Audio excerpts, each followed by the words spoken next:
はい、皆さん、こんにちは。モノルです。もうすでにですね、すごい大々的なニュースになっているこちらのコントローラーですね。今回はそのアンドゲーマー株式会社からですね、ボイドゲーミングブランドで発表されたジェネシスについてですね、実は私ね、アンドゲーマーさんのメディアデーっていうのに招待されまして、実機を触ったりとかですね、してきたので、そちらのね、様子っていうのを紹介していきたいと思います。私以前ですね、こちらのボイドゲーミングのイントゥイションプロもレビューをしましたが、このコントローラーですね、すごく完成度が高かったね、コントローラーだったっていう印象がありましたね。プロゲーマーさんが本当に実際に使っているコントローラーっていうことでですね、そういう非常にハイエンドなコントローラーっていうのを作ってきたボイドゲーミングなんですが、こちらのジェネシスっていうコントローラーに関してはちょっと一味違うようです。このコントローラー気になってる方かなり多いと思うんですけど、まだネット上に出てない情報とかもねあるのでですね、よかったらですねチェックしていってみてください。まず私はですね、午前中にアンドゲーマーストアのプレイオープンイベントっていうところにね、行って、じっくりとですね、ジェネシスを触ってきました。めちゃめちゃ綺麗なね、店舗でしたね。実店舗で渋谷のね、深センの近くにある店舗になっていてですね、オープン自体っていうのは8月23日を予定しているということですね。ざっと店内の様子とかを見ていきたいんですけど、こんな感じでね、ちょっと木のぬくもりを感じるような、しかも洗練されたインテリアでね、非常に綺麗で、これまでの、ボイドゲーミングのね、カスタムコントローラーの方ですね、いろんなコラボモデルが出てますけど、そういうコラボモデルの、展示とかもあってですね、で実際に手に取って触れるようなコントローラーっていうのもねたくさん置いてありました。はい、こんな感じですね。反対から見るとこんな感じで、ここに私有台みたいなのもちょっと置かれていてですね、これはあれですよね、エイム練習ソフトか何かをね、動かしてる様子だったりっていうのも見れましたね。あとはね、写真を撮って、SNS にね、上げるネタをね、ここで、撮影してきたりっていうことももちろんできるっていうことですね。肝心のジェネシスですかね。まだ試作品段階ではあるっていうことですが、しっかりとしたね、出来で、置かれてました。見た目としてはですね、この紫色のこのリングっていうのが結構ね、アクセントになっていて、全体の質感はですね、ややザラザラとした感じのプラスチックですね。ツヤがあるっていうよりかはちょっとザラついていてですね、グリップ感もそこそこあってですね、ラバーグリップとかは搭載されてないんですが、すごくね、手に馴染むような質感だったかなと思います。またね、高級感も結構ありましたね。ボイドのコントローラーですね、イントゥイションプロとかもそうですけど、すごく軽いので、持った感じね、ずっしりくる重さっていうのがなくて、それがね、ちょっと安っぽさみたいな風にもね、思えたりはするんですけど、実際ね、めちゃめちゃ軽いけれどもですね、結構高級感はあったかなっていうのと、合成感もしっかりしていてですね、きしむとかそういうことも一切なくですね、非常にもうすでに完成されてるなっていう感覚のあったですね、そういう持ち心地でした。はい、でこちら正面アップで撮ったものなんですが、一眼レフでね撮ってるんでちょっとズレはあるんですけど、スティックのねアラインとかもねしっかりしていたかなと思います。なのでこの辺りもね、結構期待できるんじゃないかなっていうところでした。若干ですね、私が触った時は十字キー硬いなっていう感覚があったんですけど、これはねまだまだこれから改善されていって、で東京ゲームショウでね改善されたものを、実際に、触ってもらえるっていうことだったのでですね、まだこれからね、さらに改善されていくということでですね、すでにだいぶですねかなり細かなところを詰めてね、作られているっていう印象だったんですが、ここからさらにですね、改良を加えていくっていうことですね。本気度はねすごいなっていうのはね感じたところです。でですね、今回ジェネシスはゼータディビジョンさんとのね、コラボモデルっていうのも発表していますので、そちらも展示されていました。すごくこれがかっこよくてですね、この写真が一番わかりやすいかなと思うんですけど、これかっこいいですよね、正直。こっちはね、シンプルでね、いいんですけど、これかっこよすぎだろうっていう感じなんですけど、このデザインは相当いいんで、私できたらこっち買いたいなみたいな風に思ったりもしたんですが、価格がね、こっちが 12,980 円で、こっちが確か1000円ぐらい高かったかなと思うんですよね。でもこのかっこよさはね、1000円の差の価値あるなって正直思ってしまいましたね。はい。そんな感じで、アンドゲームマスターの方、見てきましたということです。でね、その様子っていうのは動画も撮ってるのでちょっと見ていただきたいと思います。この日もめちゃくちゃ暑い日でね、渋谷をね、汗だくになりながら歩いてたんですが、もちろんストアの中はね、すごく涼しくてですね、ちょっとね、しばらく涼ませていただきました。はい、こんな感じで、ね、スタッフの方とかね、ちょっと映っちゃってるんですけども、はい、麻生さんっていうね、私を担当してくださってるですね、ゲーマーの方もいらっしゃったりしましたので、かなり細かく話を聞いてきました。持った感じのサイズ感とかもね、ぜひこの動画で見ていただきたいんですけど、背面ボタンとトリガーストップしっかりついていてですね、トリガーストップをオンにするとマイクロスイッチになったりとかですね、そういうしっかりとね、トレンドを抑えた作りになってました。持った感じのサイズ感ですね、デュアルセンスとほぼ左右のね、長さっていうのは同じような感じかなと思います。ただ、デュアルセンスほど大きいなっていう感覚はなかったかなっていうところでした。で、場面変わってこちらはですね、アンドゲーマーのメディアデイっていうね、方でね、いろいろなね、プレゼンとかですね、そういったものが行われた会場の方に、移ってきているところです。こちらの会場にはこうやってですね、Apex が起動していてですね、ボイドゲーミングのインテュイションプロで、遊べるっていうような、状態になってました。はい。で、もちろんですね、ストアと同じように、ジェネシスが2台と、ゼータディビジョンのね、コラボモデルも2台っていう風に、展示が行われていたっていう感じですね。はい。でね、もう私ね、ここですね、招待いただいたんですが、これ本当にね、皆さんの、視聴いただいてるね、皆さんのおかげだなという風には思うんですが、あまりにもね、他のね、招待されてる方々のね、メンツが豪華すぎてですね、かなりですね、私ここにいていいのかなっていう感覚になりながらですね、でも、いつも見ていただいている方になるべくジェネシスのことをね、しっかりとね、情報を仕入れられるようにですね、やってきたっていう感じになってます。はい。で、写真の方に戻ってですね、会場こんな感じで手榴弾がトライアングルに配置されていて、エイムラボも起動していたり、Apex がね、この2台に起動していたりしました。残念ながらですね、今回はジェネシスの方の CU っていうのはできなかったみたいでね、ボイドコントローラーの方で、CU っていうのが行えるっていう状態になってましたね。ちょっとね、間に合わなかったっていうことでですね、まだね、もう、ちょっと改良してから遊んでいただきたいということなんじゃないかなと思いますね。こういうね、光るパネルとかも置かれていてですね、会場の入り口非常にかっこよかったですね。で、こちらが、メディアデーの会場になってました。結構広い会場でですね、プレス席もね、用意されていてですね、かなり気合の入ったですね、プレゼンテーションっていうのが行われてました。はい。で、最初に登壇されたですね、菅森さんですね、CEO の方の発表から最初始まったっていう感じでしたね。ビジョンとしてですね、ゲーマーの人生をもっと自由に、もっと豊かにっていうね、こういったことが発表されてましたが、今までボイドゲーミングといえばカスタムコントローラーのメーカーっていうね、そういう印象が強かったんですけど、こっからですね、相当かなりアクセルを強く踏んでですね、いろんなゲーマー向け製品っていうのをですね、たくさん発売していくっていうね、そういうね、発表になってましたね。このね、アンドゲーマーさんっていうね、会社なんですけど、まだ3年っていうことですけど、平均年齢がなんとね、確か26歳っていうことでめちゃくちゃ若いですね。スタートアップの会社っていうことになってましたね。出資も最近受けられてるっていうことなんでですね、今からね、ものすごくね、伸びてくる会社なんじゃないかなっていうね、そういうエネルギーとですね、なんていうか、上昇志向みたいな感じでね、ものすごくこれから、この会社に乗っかっておけば、勝ち馬に乗れそうなそんな雰囲気っていうのをねすごく感じる発表でした。でここからねブランドの紹介何個か行われていました。ちょっと今回キーマンの方は省略したいと思うんですけど、ボイドゲーミングとですね、ウィザードクラブですね、スマブラ向けのね、コントローラーということで、こちらもカスタムコントローラーなんですけど、こちら結構ですね、面白いですね、基板から作ってたりするっていうね、そういうコントローラーを出していたりですね、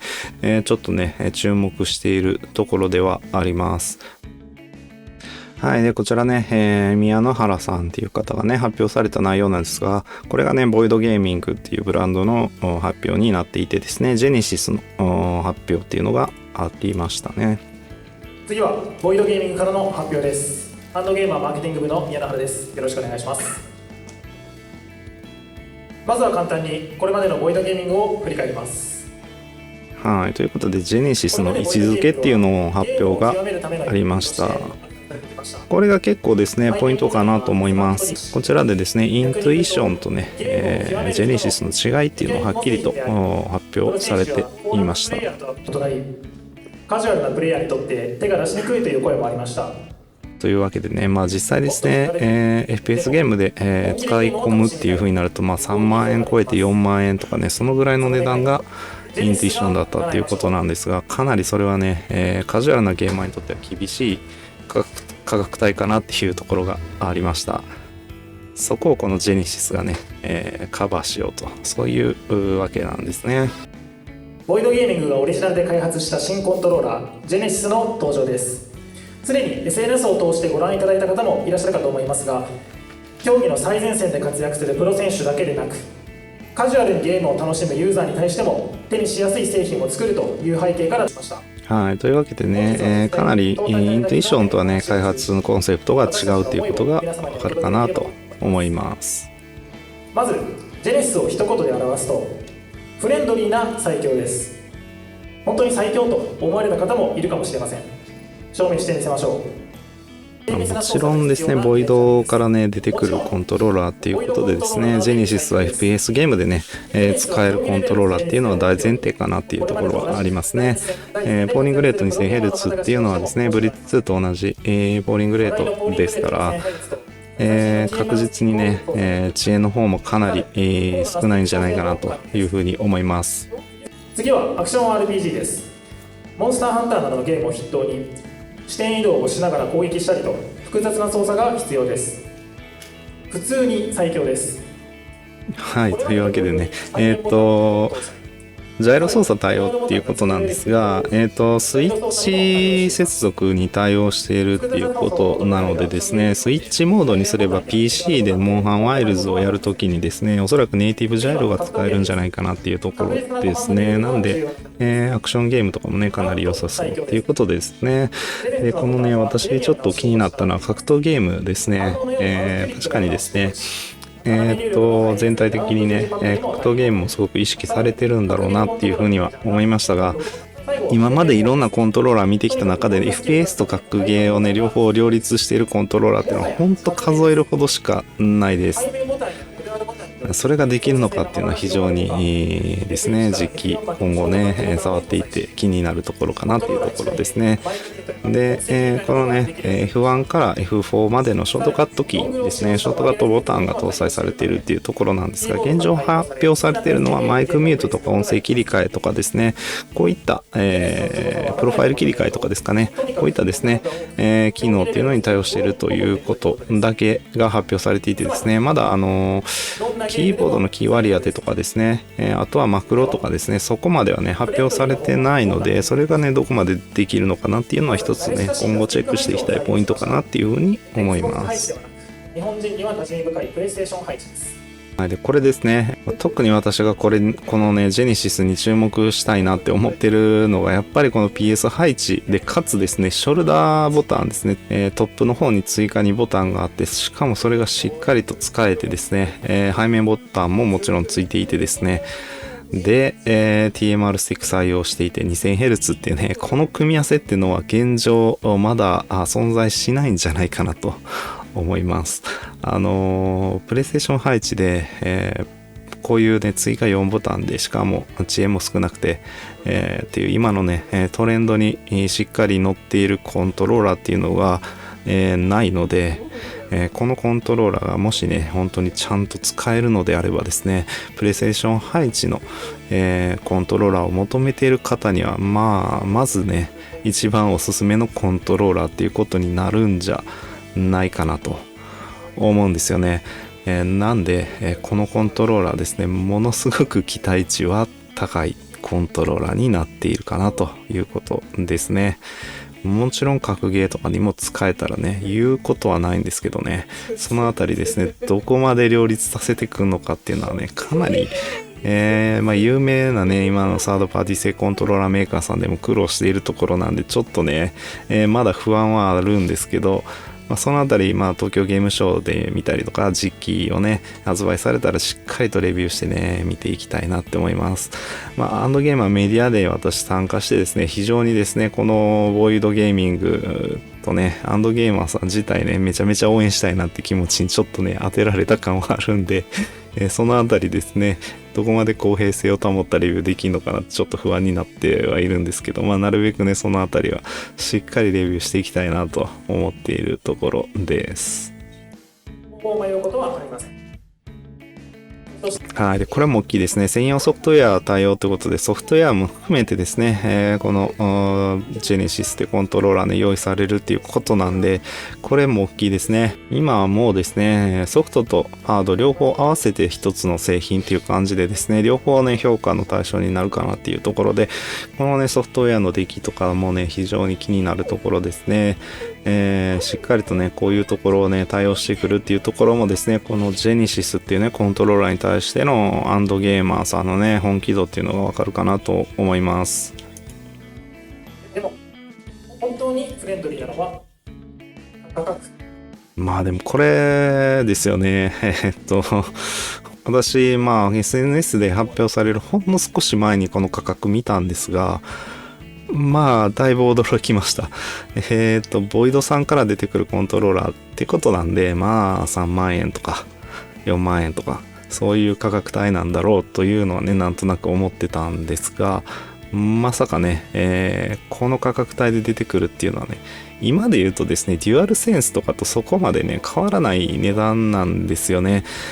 この価格っていうのは、コントローラーで言うと一番熱い価格帯でもあるわけですね。ちょっとねカジュアルに遊びたいけど本気で、上手くなったりとかしたいっていうねそういう層が買うコントローラーのまさにですね、価格帯っていうのはこの辺にあるっていう状況になってます。なのでこの価格っていうのはですね、相当ですね売れるっていうかね個数を出すような勝負の価格なんだろうというふうに思います。こういうところも本気度を感じるね、大きなポイントだったかなと思いますね。今の為替相場で言うとですね 88.22 ドルっていうことですね。はい、この価格っていうことになってますね。これが PC コントローラーの新しいスタンダードっていうところですね。かなりメインストリームを狙っているコントローラーであるということがわかると思います。はい、でこれがすごくわかりやすいですね。はい、インテュイションプロの方に関してはゲームを極めていきたいっていう方とかですね、プロゲーマーさんに使ってもらうコントローラーでもうハイエンド中のハイエンドっていうことなんですが、ジェネシスの方はもうまさに楽しむ方にね向けて広く使っていただくコントローラーっていうねそういう位置づけなんだろうというふうに思います。この両輪でボイドコントローラーを多くの方に届けてまいります。はいでね、ここからですねいろいろトークセッションとかがあっていろんなね、裏話っていうのを聞くことができましたね。実はですねこのジェネシスの開発自体はね1年前ぐらいからスタートしていたっていうこともね、教えていただいたりもしました。かなりですね、最初の頃は苦労したということも話されてます。開発は去年から行ってたんですけど、デザインも技術も全てが本当にゼロから手探りな状態でなんとか試行錯誤しながら1年以上かけてやっと形にすることができたという感じになります。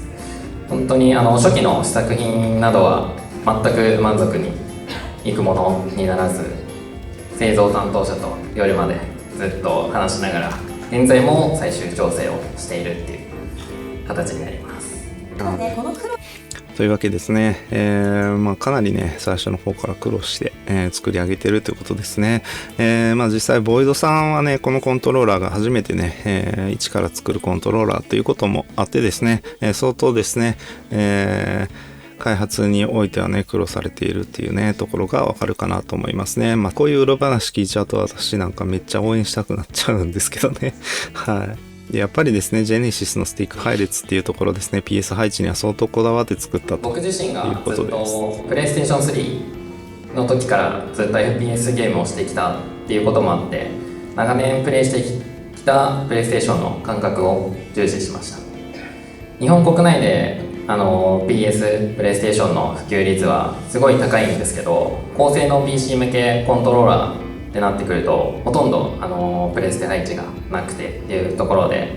もう僕たち自分たちで作るしかないっていう感じで実現しました。はい、というわけでね、これは本当にその通りですね。プレイステーション配置でね、本当に、バッチリ使って満足いくなっていうね、コントローラー本当に、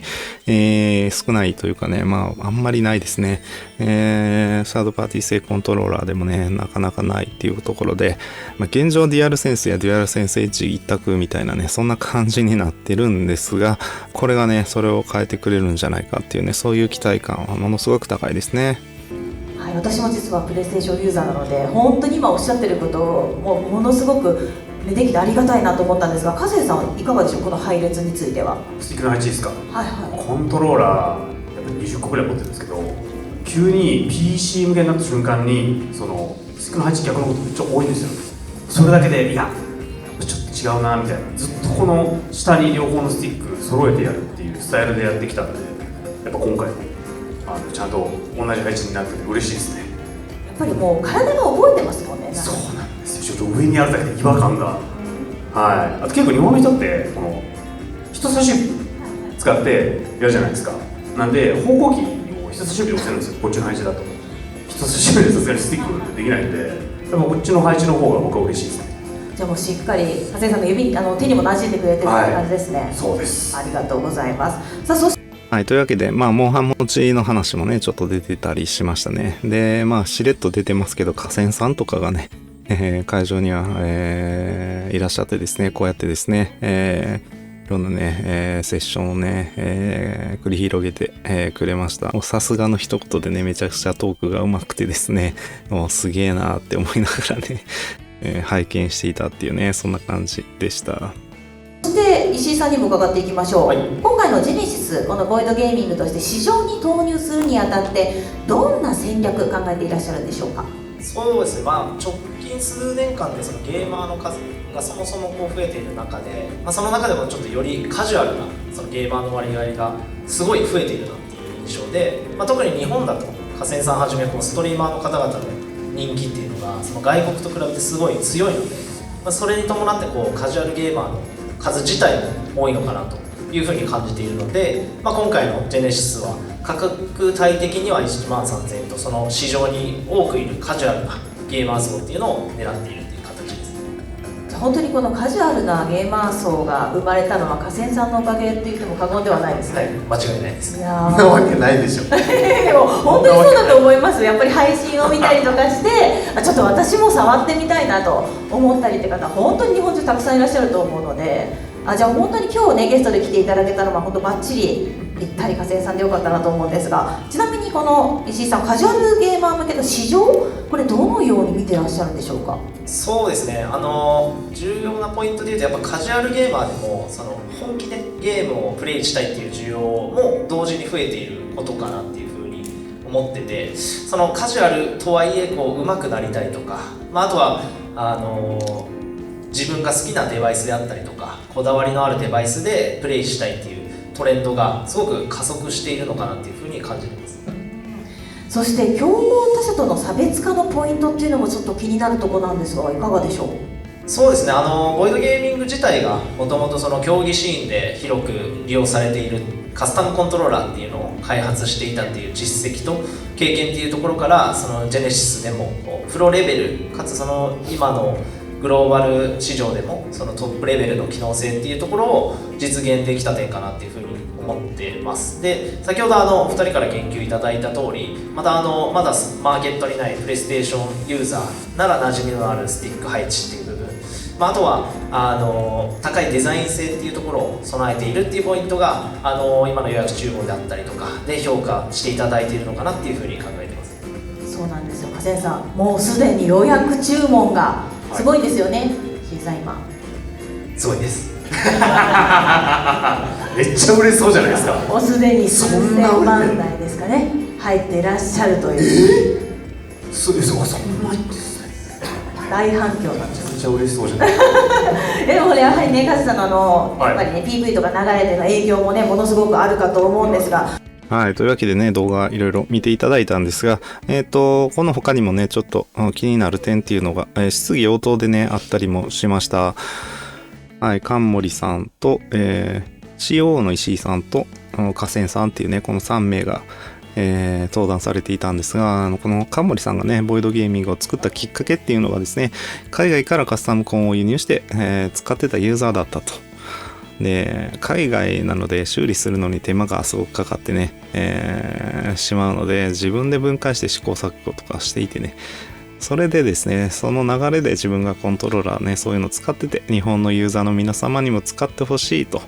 思って、このボイドのね、カスタムコンを作り始めたってことですね。なんかね、結構ですね、私みたいなコントローラーマニアの方々はね、親近感が湧くようなエピソードなんじゃないかなと思います。そんなね、方がね、こんなね、すごいね、発表会をされるっていうことでね、すごいなっていうね、いうね、そういう気持ちとね、親近感とっていうね、そういう感覚がありましたね。はい。で、アンドゲーマーストアに関してなんですけど、実際にね、触って購入するっていうね、そういう流れが最近はあるのでですね、実店舗を作ろうということで作ったっていうね、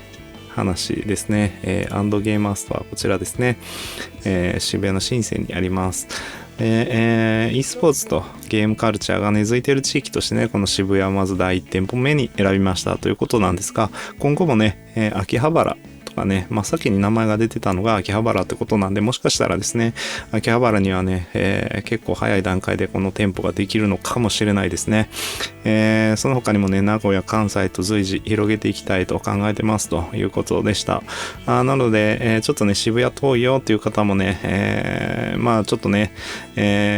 大都市圏にはなってしまいますけど、名古屋、関西とね、広がっていく可能性もあるのかなって思うので、そちらね、楽しみに待っていただけたらいいのかなっていうふうに思いました。でですね、もう一点最後にですね、結構重要なポイントとしてですね、ジェネシスの PS5 対応に関してね、質疑応答で質問されていたんですが、現時点では未定ということですが、できればしていきたいと考えているというね、回答でした。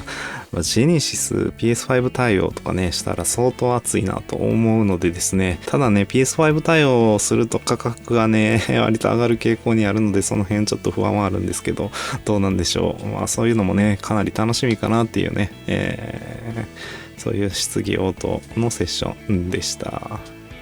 以上ですね、ちょっと簡単にはなりますが、今回ですね、ジェネシスっていうコントローラーですね、またアンドゲーマーのメディアデイとかですね、アンドゲーマーストアのプレオープンっていうのにね、私実際に行ってですね、ジェネシスを触ってきましたっていうね、ことです。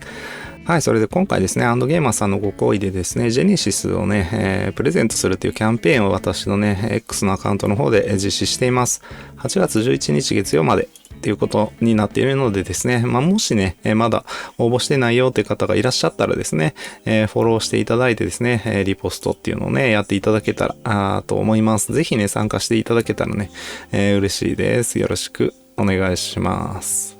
はい、今回ね、非常に貴重な体験をさせていただいてですね、とても楽しくてですね、もうね、コントローラーマニア冥利に尽きるなっていうね、そんなイベントでしたね。はい。いち早くですね、触らせていただいてですね、ま